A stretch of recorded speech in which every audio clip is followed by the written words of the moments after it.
Hi. Welcome. Let's make sure this all kicks off. Starting. Thank you for joining me. Deb Cooper, Global Stressologist, live from LA.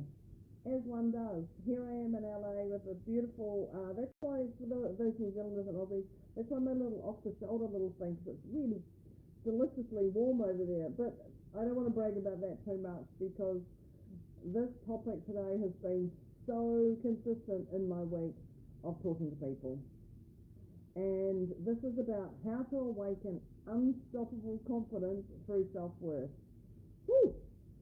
There we go. So I'm not going to talk about why am I in LA and why are you there, because this is me right now. So let me know if you're here as a hashtag replay. And let me know where you are around the world. Would be super awesome for me, because I'm going to throw some tips with you today. This has been really evident all week. All week I've had more and more people talk about their self-worth. So I thought, of course, this is what I'm going to talk about this afternoon, morning, evening. Oh, Deb Cooper, Global Stressologist, coming in live from LA. There we go.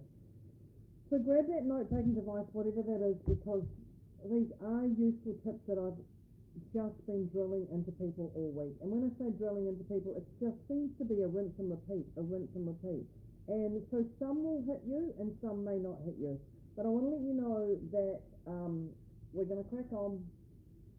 And the first tip I'm going to give you is about reframing the inner critic. Now, we know what that inner critic does. And that is when you're constantly telling yourself you're not enough. Now, even for me, who feels I'm enough at these levels, I have these moments. So don't think that, I don't have this stuff. I am human. We all have this stuff. So don't think that's exactly it. Because I am telling myself I'm not enough sometimes. There's things in me as well. Or you replay the same mistake, the same whoopsie, or you're even comparing yourself to others. Yeah, we know those ones, don't we? So here's an example of what actually happened with one of my clients this week. Is she missed a deadline. She literally missed a deadline by an hour. She read it wrong. She missed a deadline. And this just gave her that confirmation bias that, yes, I'm not this. I don't even know what I'm doing. I'm always doing this the wrong way. I never get it right. I'm hopeless. And you can imagine those stories she told herself. Just by missing a step. I should have known better. It was only an hour. I don't know if missing a deadline by a day, a week, or an hour is actually worse, or a minute. But she missed the deadline. And admittedly, she could do that. But she also just said this Pac-Man mental capacity just took over. So, here's what I'm going to suggest you do with this one. Is just pause, and you're going to reframe it. As soon as that, I'm hopeless, I'm never going to get this right, I do this all the time, I'm just concerned that I shouldn't be in this job. Yeah, you know this one. So just pause and reframe. And to reframe when you hear yourself, I'm hopeless, or when it says things like, I failed again, look at it, go, ooh, I found some feedback that grows me. I found some feedback that grows me. I found some feedback that grows me. I found some feedback that grows me. 7 words just changes that thing. So what you do is write it down, breathe it in, and remind yourself that these mistakes are not stopping signs. They're just stepping stones. And they're actually not mistakes after all. We know that, don't we? But reframing that, I found feedback that grows me. Ooh, look what I get to do. Or look what I get. Just as simple as that. I found feedback that grows me, because it just stops that. I'm hopeless. I don't do it. Everyone else gets it right. I can't get it right. Any of that. I call it Pac-Man, that mental that comes along and chomps into. We all know what Pac-Man is. Please tell me you know what Pac-Man is. We never know. The next one, so that's just reframing your inner critic. That's reframing your inner critic. Do you think we can all do that? I'm pretty sure we can. The next one is one that I talk about often, and that's don't take anything personally or life seriously. Now, even if I'm in a serious job, but I still don't take anything personally or life seriously because I'm there to have fun. And these are things when something happens to you or you feel like you're being crushed by criticism, or other people's comments seem to have hit you and you're just replying them over and over again, or you're carrying unnecessary stress, or you're carrying unnecessary stress. You know these ones. So what happens is somebody cancels your plans and you're like, I knew they were going to do that. They do this to me all the time. They still meet up with their other friends. They don't value me. I'm not important in their world. You know these little ones that just come in and they grow and grow and grow? This is really important to our self-worth. This is really important. So when this happens to you, I want you to go, ooh, this is actually an interesting one. Knowing that people do things that are in alignment with them. They do what's best for them, or as we know, is our values.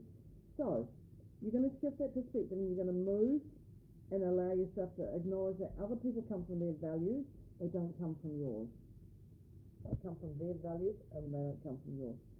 And recently I was talking to my podcast buddy and she was just saying, will this matter in 100 years?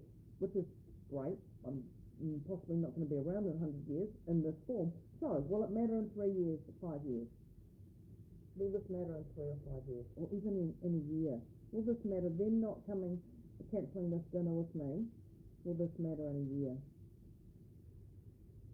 You see that? Just by doing that little reframing there, it allows things to change. And you know the answer. No. It's not going to be important in a year's time or so.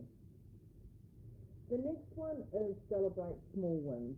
And you know, even just saying small wins, I'm going to say celebrate wins because everything's how it goes. But this happens when we're waiting for the big breakthrough. When I get this done, I can do this next thing. When I get this done, I can do this next thing. And when we get this done, my parents will be proud of me. Or when I get this done, my partner's going to acknowledge me. Or my boss. Whatever this is, we're waiting on that big thing, that big breakthrough. And what we're doing is we're forgetting that our progress is actually enough. We're forgetting that. And so what we're doing is, it's never enough. It's never enough. And so when you think about this, you can say, you can go to a meeting. Here's one. You're at a meeting and you don't speak up like you normally would, and you just say something like, yep, I think that's a great idea right now. But really you want to say, I think this is a great idea right now, but I'd like to unpack this later on. And so you're going to, again, overthink that you actually spoke up. Yeah, great, I spoke up, but I didn't tell everything. And that wasn't perfect. And I should have done this, and I should have said that, and I should have had it written down, all of my bullet points, like what I'm going to do. No. Remember this Pac-Man that's coming in? So, to resolve this, you're going to write down your wins daily. Here we go. And handwriting's a great one. But when you write them down, and it doesn't matter how small or big they are, you're just going to write them down, and you're going to acknowledge that there's movement going. And over time, you're going to have a track record. So don't throw these away. Put in your notes if you want to, but I personally write them down straight. But it actually trains your brain to go, you know what? I am doing things. I can trust myself. I can move forward. I can speak up. So just 3 wins daily. Whatever that one is. It can also just be getting out of bed. It can be having a shower. It doesn't have to be, hey, I secured $1 million deal. It doesn't have to be anything like that. Remember, these are aligned for you with what's best for you. Now the next one is about being a little bit bolder. We're talking about our self-worth. I'm going to give you this one here, a little bit bolder. So you know, if you don't ask, you don't get. That was a Matthew comment to me many years ago, my boss, and he said, if you don't ask, you don't get. Ask. Just keep asking. Someone will say yes. And I was like, wow, that's a bit hard for me back then. Now it's not so much. So what happens is you're settling for what's given. You're settling for what's given to you. And you're feeling overlooked. Or you're staying quiet. Because you're afraid of being too much. And you're comparing yourself to others. So think about that. Oh, I can't do that because she always asks for something on the side extra for free, my friends do, or they do this, they do that. Don't compare yourself to others, so you feel like you're getting overlooked. So what happened is when we were flying, and you're flying, you'd like an upgrade. Now I actually asked for an upgrade on this one and I didn't get one, so that's okay. I got my first upgrade, not my second one, but that's okay. But you want to ask, and you want to ask, and you want to ask, and what happens is you don't ask at check-in, you don't ask in the lounge, any of those things, but you find out someone else did. Now I sat there and I sat in my seat, and 2 seats over, this man was telling me every flight he gets on, he asks for an upgrade and he gets it. And I looked at him and I was like, oh, you get it? You're a young guy, you're not, you don't look, posh or anything like this. And he said he always gets an upgrade. And the lady said, what do you do? How do you do? And he said, I just ask. I said, I just ask. And I have no attachment to it. And I love that. I love that he said that, because that's exactly it. When I came to my hotel here, I actually asked for an upgrade. And they said, yes, absolutely, we'll upgrade you. And I have a beautiful new room. So I'm more than happy for that. If you don't ask, you don't get. But you find out that other people ask and they get it. So it's just a different outcome with you. So this is what you're going to do. People respond to your energy more than your words. People respond to energy more than your words. So when you stand in your self-worth, you're requesting them, and it actually carries a little bit of confidence and a little bit of clarity. I would like to know if there's a possibility of an upgrade. I said, is there any chance for an upgrade, please? I'm here for 6 or 7 days. And he's like, oh gosh, yes, of course, usually we do. Let's get that done for you right now. Oh, I'm so sorry, Miss Cooper. Thank you very much for asking. Oh, we hadn't realised you hadn't. Now, that was really, it was pretty over the top the way she reacted to me. But if I didn't ask, I wouldn't have got. Now, I'm in a beautiful hotel anyway, but I thought, why not just actually ask? So if you can start small with this, but be confident, remembering that your energy gives more than your words. So start small. Ask for something, maybe an extra shot in your coffee, or a different seat at a restaurant.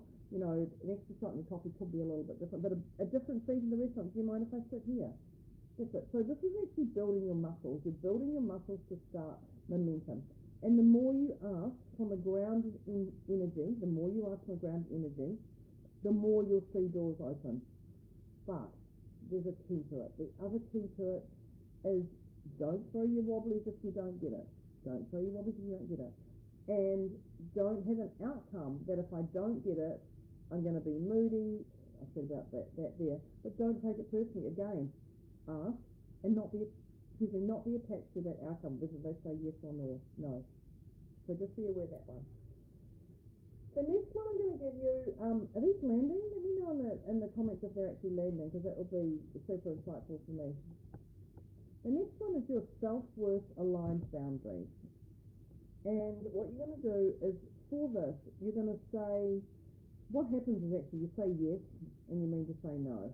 And what happens then is your resentment builds up. And when your resentment builds up, you're feeling drained and you start getting very frustrated with people around. And that's when you start saying there's no fair exchange, I'm doing all this, they're not doing anything, and it just keeps going on. I say yes all the time, they say no to me. So it could be that a colleague actually asks you to take this to work. Can you do this job for me? Or can you help me out with my people over this? And you don't actually have the capacity for it. But you agree because you're like, oh, I know, she wouldn't ask me if she didn't want that help. Or, oh, yep, at least I'm the better person for the job, they've got that, and I can take that pressure on them. So you actually agree that you do it more out of guilt, out of something. So you're going to practice this. And if this is happening at work, I would practice at home, but I would also tell your family, I'm going to start doing this. I'm going to start doing this so there may be a shock to you and preparing you. I might start saying no. Just to start saying that. So you're going to practice your worth-aligned language. Your worth-aligned language. And it's going to be things like, I can't take that on right now, but I can support you by ... I can't take that on right now, but I can support you by getting you a coffee. I can't take that on right now, but I can support you by being here when you go to those people and you're stuck and you can come back to them. So boundaries actually aren't rejection. And this is the big one that I've learned over the years, is that boundaries aren't rejection. They're a redirection of your energy towards what matters most. Boundaries aren't rejection. They're a redirection of your energy towards what matters most. Can you feel that? Yeah. Yep, I can, because that was me just the other day saying something. The next one I'm going to drop in here for you is about your vision. We're going to anchor into your vision. And this could be you feel scattered, you're doubting your direction, you're losing momentum, you're just a little bit off center, you don't feel like you're actually going on path, you're getting diverted by shiny little objects. And it just means you've got a project and you want to throw it in because everything's getting too hard. Family, money, I don't even know where to start. It just gets to that point that you're just like, I don't even know where to start. So you feel that the challenges or the wobbles are actually starting to pile up and they're escalating. So what I want you to do is I want you to keep your vision visible. Know where you're going and what you're doing. Keep your vision visible. And on a card, a screensaver, or a mirror, anything like that, when doubt creeps in, ask yourself, does this align with my vision? Does this align with my vision? And that's going to guide you to your next step. Does this align with my vision? It's as simple as that. Because it is going to allow you to go, you know what, if it's not, then I'm going to go back up to the tip before I'm going to say no. Or, actually, yes it does, I'm going to get help in. Whatever that is from that next step. But, delegate, defer, dump, do. That's the 4D. But when that comes in, does this align with my vision? It just allows that moment to pause. The next one I'm going to talk about is your glitter bomb. Now, we know the glitter bomb, anything that lights you up, we know what this is. And this could be anything when you're going through, I'm going to say you're going through the motions and you're really uninspired, or you're dreading your day, or you don't want to get out of bed, and you feel you're, excuse me, saying yes to things that you actually don't want, and you want to spend more time with your glitter, whatever that glitter is. So, I want you to schedule your glitter bombs daily. Not weekly, not monthly, not bi-weekly or anything like that. I want you to schedule your glitter bombs weekly. And these are the moments of spark that actually energize you. They are whatever it is. I know personally, for me to drink my sparkling water out of a glitter thing, I get lit up with that. I prefer sparkling water out of flat water. And yes, you can give me all the theories that that's good, that's bad, it doesn't matter, but I like to drink my water out of a wine glass. It's just those little things that actually light me up. Whatever that is, it could be putting on your lipstick, it could be going outside, it could be putting some perfume on, it could be going inside, it could be just tucking yourself in the corner and pulling out a book, or just shutting your eyes for 10 minutes and visualize what's been going on around you. Whatever that is, just ensure that it's something that lights you up. And if you do this often, you're going to go, 10 minutes, I've got my glitter bomb, I'm going to keep going on my thing, what I'm doing, until I get there. Whatever, what's this thing? I don't know what that means to me today. I don't know. That was me singing, by the way. But whatever that is, bring out your glitter bomb. And when you put them in your diary, because I have 2 blocks in my diary, which are my glitter bomb, allow people to come in or not. That is entirely up to you. You can pick and choose what you want. But don't actually put people into your glitter bomb if it's out of obligation. You're not available in that time. And my tip, you know what I'm going to say here. You are not alone. I am here for you. So this could be when you watch these Facebook Lives or this video and you're thinking, no one's going to understand. I'm going to have to do this on my own. I'm just going to have to pull myself away. I don't want to talk to anyone. That's okay. But don't let it escalate. Because these things actually escalate before you know it. I've got people who have contacted me and they're like, I've been thinking about contacting you for 6 months now. Or I had a lady the other day contacted me. She's been watching my Facebook Live. You know who you are, thank you. For a year. And she's like, I want to talk to you, but I just didn't know how to start. I'll put a comment in the thing here. Just click on that and find a time. If you can't find a time, message me and let's see what we can do. Because you are not alone. The best thing you can do is speak up and ask for help. And I've been doing this for 19 years. That's it. I've been doing this for 19 years. And I've seen so much more than you probably even think. In fact, I've seen so much more than I even wanted to see sometimes. But You're never alone in this. You're never alone. And I can find that brilliance, that magnificence in you, even if you can't, because that's what I do with everybody every day and myself. So I've tried to talk as quick as I possibly can. I've given so many tips here. Let me know. The question is, are you playing the game of life to the fullest? Are you doing the best you can with what you've got? So after listening today, what's your highest priority action step you're going to take today? What's your highest priority action step you're going to take today to achieve your inspiration? What is that? What is that? And drop that in the chat. Now, I'll put in the chat my glitter bomb appointment time. That will be fabulous. Thank you very much. That is Deb Cooper, Global Psychologist, How to Awaken Unstoppable Confidence Through Self-Worth. I'm here in LA for another week. If you're in LA and you want to meet in person, then please drop me a private message or put it here. I'm here. I'm here this weekend with Dr. John D. Martini doing the Breakthrough Experience facilitating. And then next week I'm back to New Zealand.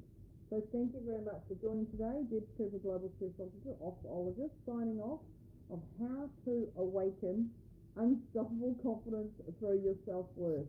Thanks for joining me. I will see you next week. Thank you. Bye.